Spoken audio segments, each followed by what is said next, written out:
Assalamualaikum warahmatullahi wabarakatuh. Aturan mitra wilujeng ungitnya anak desa Kang Arif. Dina acara dongeng Sunda anu nyanak judul Tunggara. Kang Arif bade nyong cahila waktos mitra sakedap nya. Ngaturkeun nuhun ka Pak Haji mitra Kang Arif nya tebih-tebih ti Garut ka dieu. Aja hoyong ameng alhamdulillahnya Pak Haji tiasa ditepangkeun sareng Kang Arif. Bingah Kang Arif teh seur baraya. Maksada Pak Haji teh hoyong terang cenah kumaha ieu teh dongengna. Kang Arif teh ti awal dugen ka akhir teh da kaleresan Pak Haji ti ngawitan Kang Arif teras ngabandungan nitenan gitu.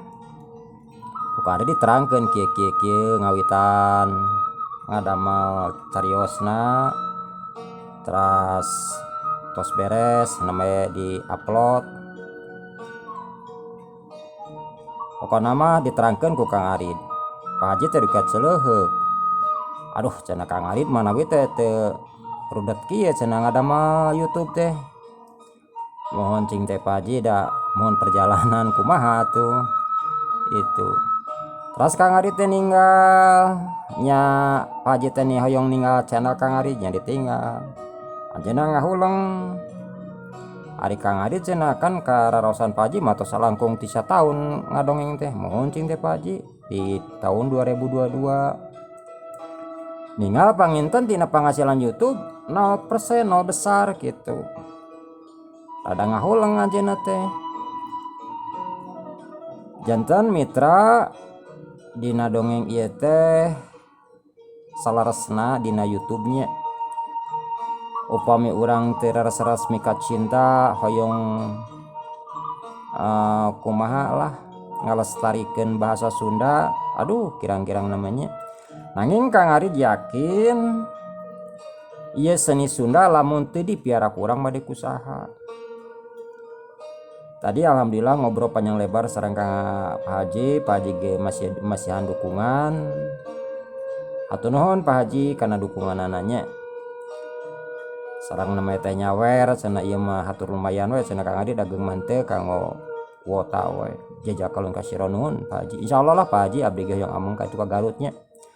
Garut teh mitra daerah Kota Dodol. Garut teh kawentar domba Garutna jaket Garutna nya. Hatur nuhun Pak Haji. Mitra kamari teh dina seri ka genep nyaeta nuju nyarioskeun di bumina Den Firman nya.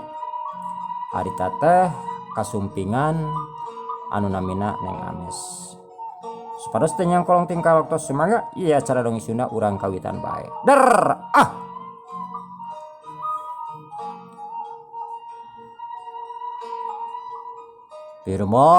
Firman, iya aya Neng Ames, kitu saur Pak Yusuf. Atuh teu lila Den Firman terus nyamperkeun ka Pak Yusuf. Aya pikersan naon Pak? Kitu saur Den Firman. Itu aya Neng Ames. Sok tepungan heula, kitu saur Pak Yusuf. Kituna teh Pak Yusuf mah bari terus nuju ka jero imah deui. Ari Den Firman gancang keluar nyaeta nyamperkeun Neng Ames anu keur nungguan di luar. Ames, aya peryogi naon Mes? Kitu cek Den Firman. Oh, hayang pendak we atuh sareng sarang tos tadi tos ngobrol sareng bapak nya naroskeun mung saurna teh nuju ka pasar. Oh, mohon tadi teh teras ka pasar. Ayo atuh dilebet Mes ngobrolna kitu cek Den Firman. Wios di dieu we dina kursi kitu cek Neng Ames. Atuh geus kitu mah gek Den Firman ge diuk dina kursi. Sabenerna mitra-mitra Den Firman teh males kacida lamun rek ngobrol jeung Neng Ames. Tapi rek nolaknya kurang hade, kurang sopan. Sabab didikan ti Pak Yusuf jeung ti Ibu Suminar kacida kuatna. Pokona mah ulah nepikeun ka nganyerikeun ka sasama jalma. Sabab cek Pak Yusuf, Firman gudawang ku bedog atawa ku peso mah bisa diubaran di luar, tapi gudawang hate hese pi ubareunana. Pok Neng Ames mimiti nyarita deui. Hari tadi tos di mana anu salaresna kitu cek Neng Ames. Pan saura tadi ama tos di pasar. Biasa we kan supir teu raraos nya kapaksa we ku Teras teh meliaran barang. Nya neme eueuh tadi magrib, nah kumaha kitu mes? Kitu cek Den Firman. Bari semu anu karung. Asa teu pantas tatalepek kana urusan batur.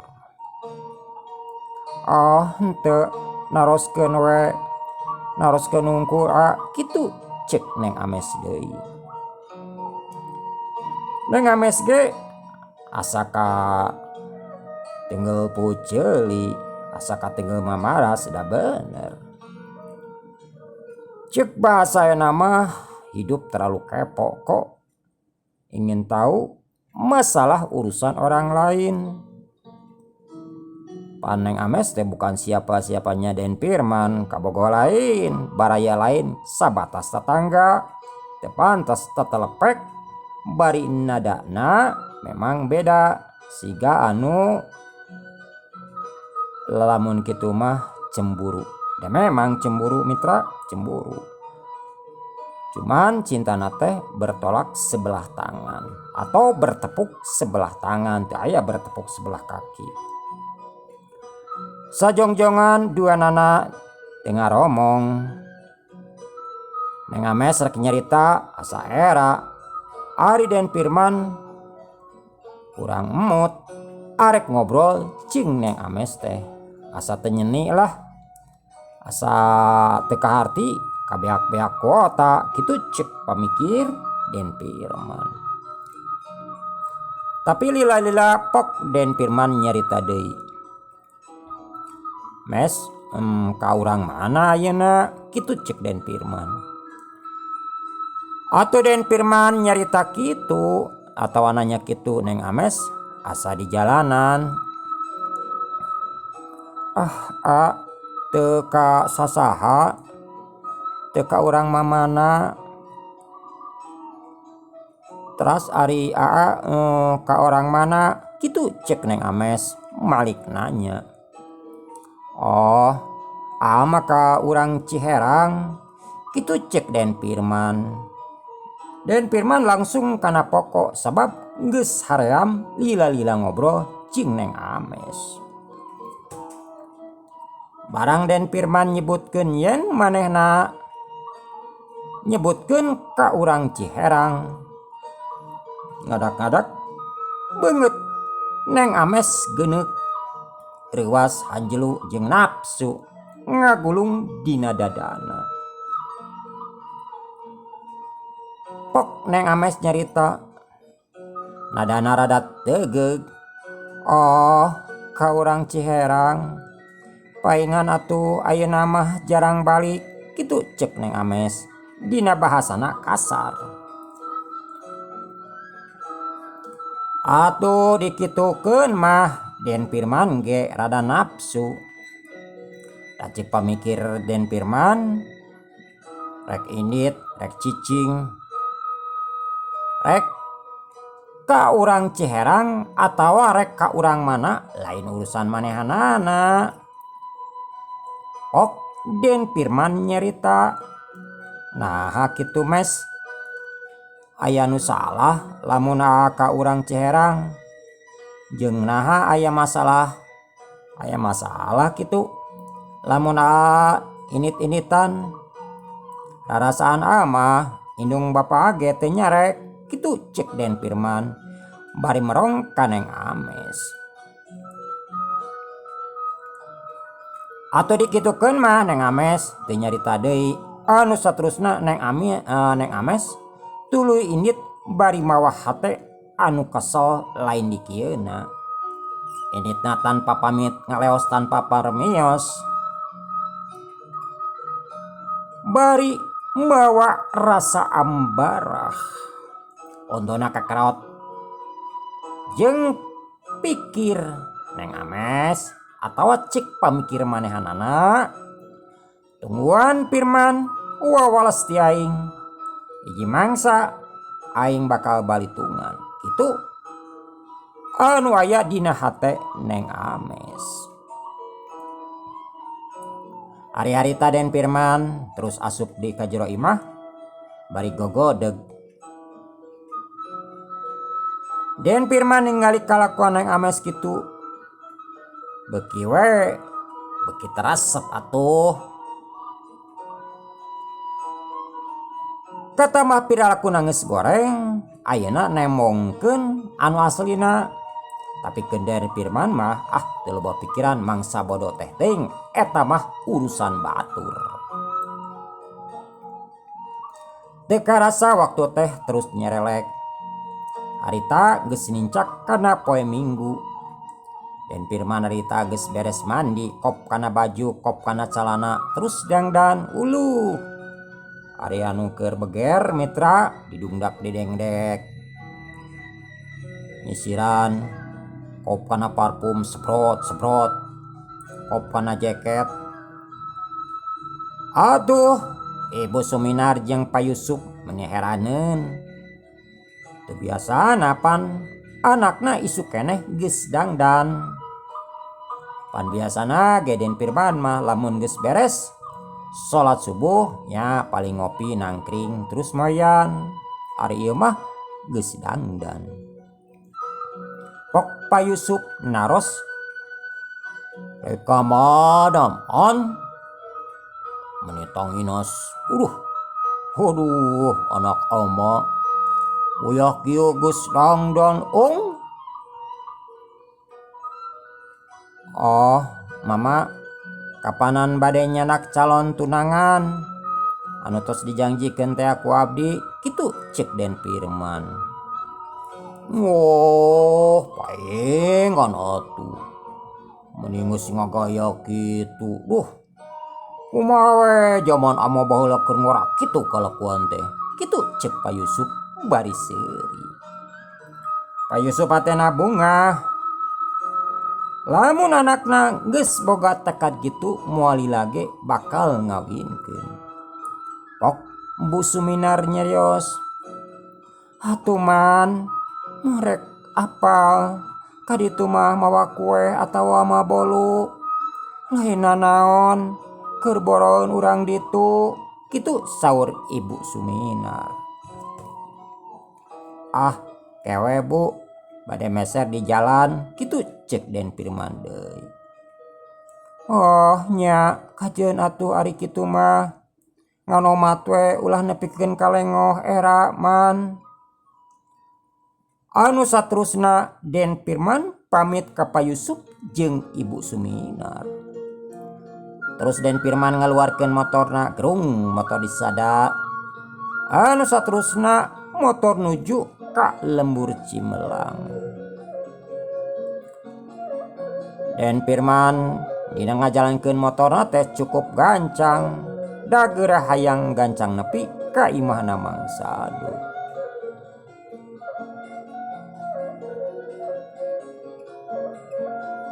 Hari-hari tadi mana Mang Sadut bisari jeung Tati keur ngobrol. nyaeta keur ngobrolkeun jeung Den Firman miharep ka manehanana jeung rek ngalamar ka Tati sagancangna. Tumrapna ka Mang Sadut jeung Bisari lain atoh anu aya mah paur jeung bingung. Kumaha lamun kolot Den Firman teu satujun. Da Mang Sadut geus apal saha ari kulawarga Den Firman. Hiji jalma anu loba harta. Pantasna mah Den Firman menangkeun anu beunghar deui. Lain model ka Tati ka jelema anu eueuh kaboga sangsara balangsak tur hirupna loba tunggara. Urang kewas kurang pantas tong boro tina harta tina pendidikan ge jauh melamelu tapi manga saukur lulusan SD. Den Firman mapan ngesidik kuliahan. Oi Tati, ari keur bapa mah atoh teu atoh. Pokona mah atoh teu atoh we. Yen Tati dipikayang ku Den Firman, atona bakal boga piminantuan anu soleh, alus basa, handap asor tur beunghar, jaba berpendidikan. Saha sahiji kolotna anu teu miharap anakna meunang kasenangan. Komo bapa geus apal seluk-beluk keluarga Den Firman tiramana kabehanana. Ari teu atona nya bapa ngarumasakeun. Urang mah jalma teu boga Tati. Kana aya paribasa bonteng ngalawan kadu irahapi meunangeunana. Jeung lamun ti keluargana Den Firman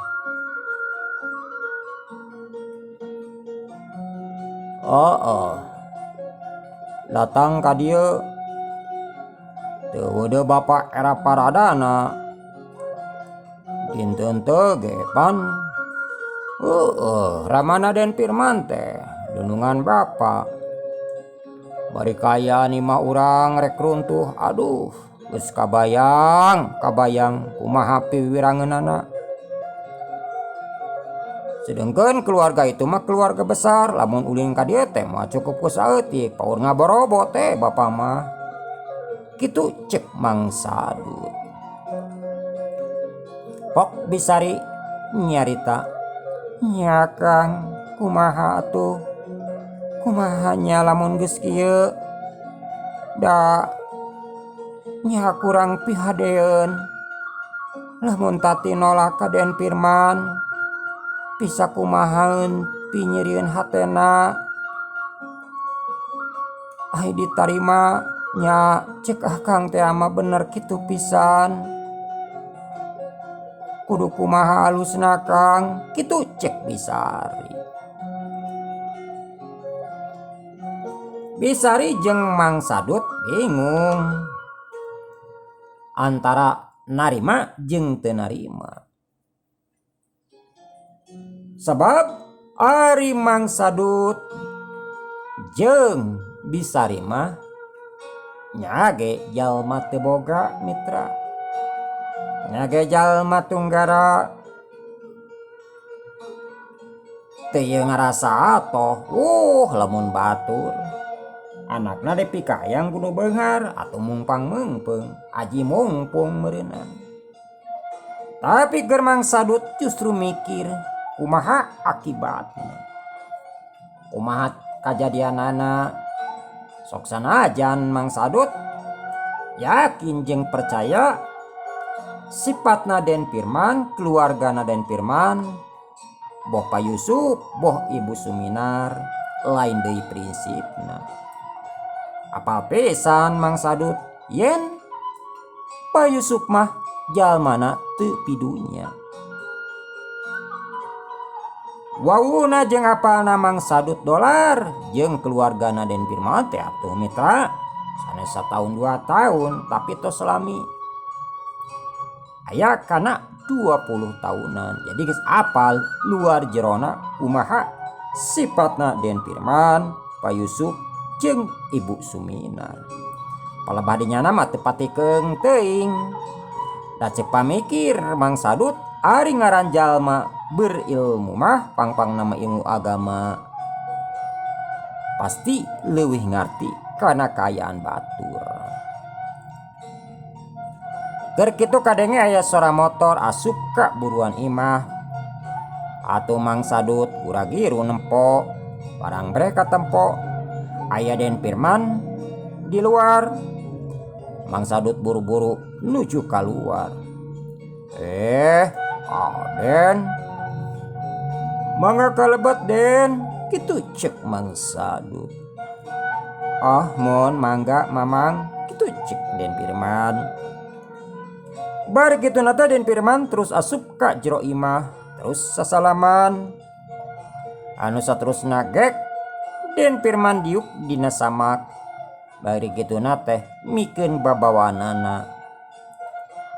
Iya Bi, hatur lumayan oleh-oleh, kitu cek Den Firman. Aduh Aden, mending ngarepotkeun, kitu cek Bisari bari nampanan eta bungkusan. Ari tati gancang ka dapur, nyata rek nyokot cai. Anu saterusna eta cai diasongkeun ka Den Firman. Caina. Mohon tat, kitu cek Den Firman. Pok Mang Sadut nyarita deui. Aduh Aden, punten ieu teh Mamang bade tumaros. Aya pikeresah naon Aden? Nangah aja ka dieu. Atanapi bade milarian di barang, kitu cek Mang Sadut. Pura-pura teu apal.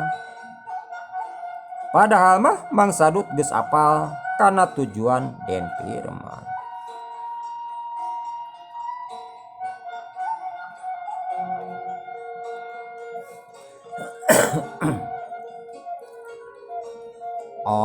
Kieu Mamang Bibi oge katati.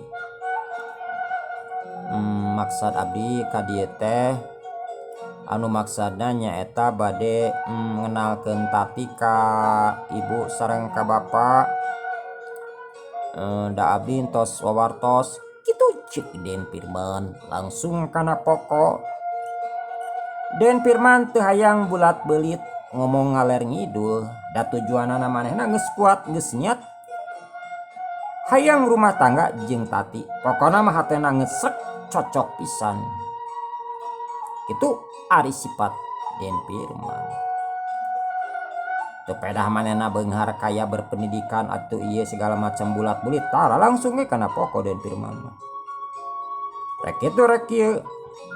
Ari lalaki mapan ditampik paranti nya ditarima masila, kitu ari prinsip lalaki mah keur zaman Kang Arit gitu.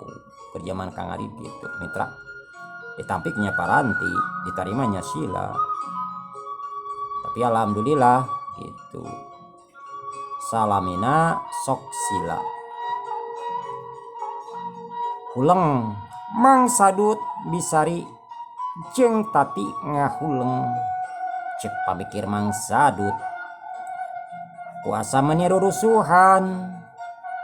Pedah kitu beunghar loba duit bisa dibeli atawa kumaha. Tapi Mang Sadut teu bisa ku kumaha. Pok Mang Sadut nyarita. Mohon Aden, mohon. Mohon Mamang ge sareng Bibi. Tos apa? Da tati nyarios ka Mamang sareng ka Bibi.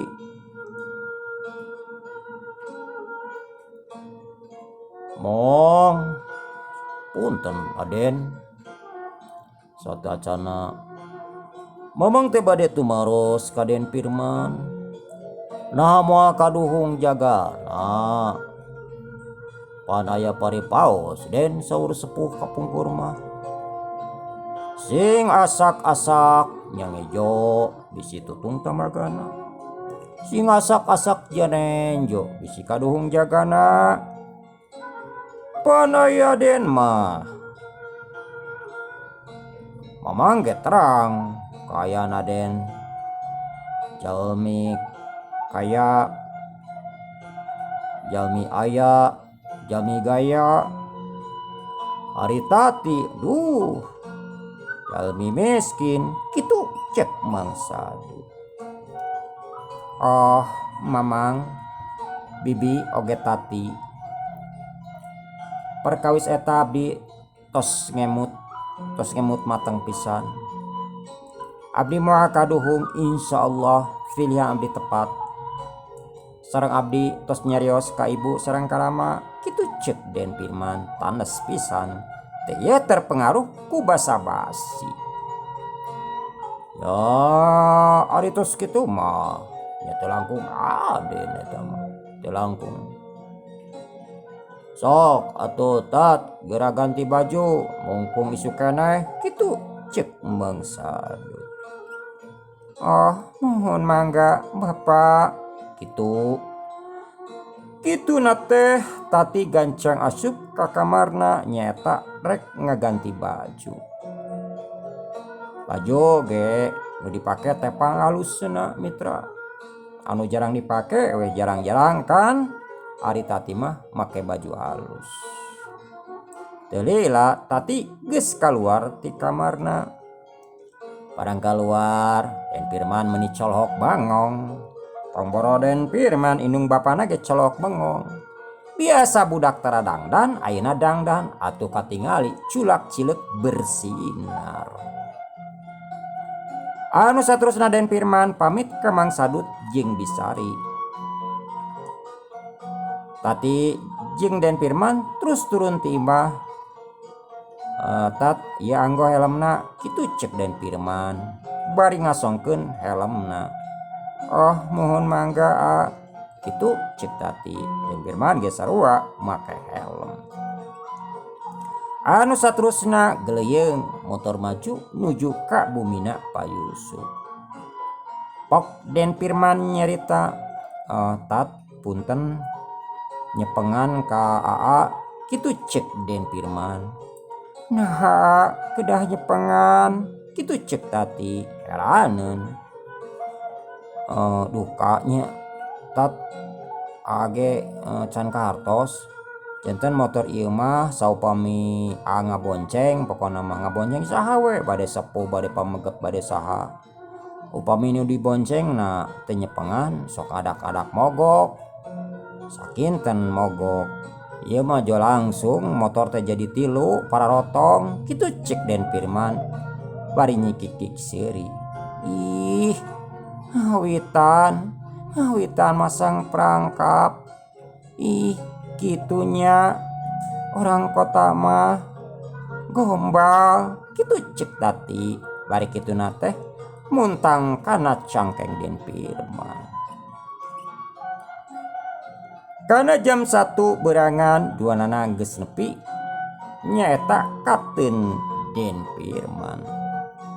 Kan basa Den Firman ngaliwat bari ngabonceng tati katingalieun ku Neng Ames.